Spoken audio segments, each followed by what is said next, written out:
అందరికీ శుభోదయం. నా పేరు శ్రీ సిద్ధార్థ్. నేను కేవీ పాఠశాలలో 8వ తరగతి చదువుతున్న విద్యార్థిని.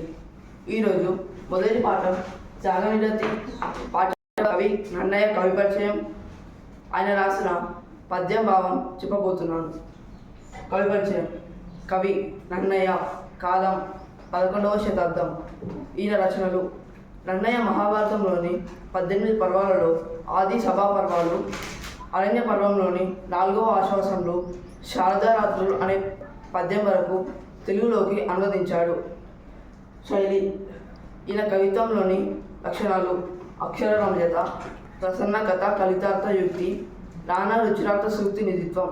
ఈయన రాసిన పద్యం: ధర్మజ్ఞులైన పురుషులు ధర్మమునకు బాధసేయు ధర్మమునైనన్, ధర్మముగా మది దరుపరు, ధర్మము సర్వమునకు హితముగా వలయన్. భావం: ధర్మం తెలిసిన వారు ధర్మానికి కీడు చేసే ఎటువంటి ధర్మానైనా ధర్మం అని మనసులో తలుచుకోరు. ధర్మం అనేది అన్నిటికీ మేలు కలిగించే విధంగానే ఉండాలి. ధన్యవాదాలు.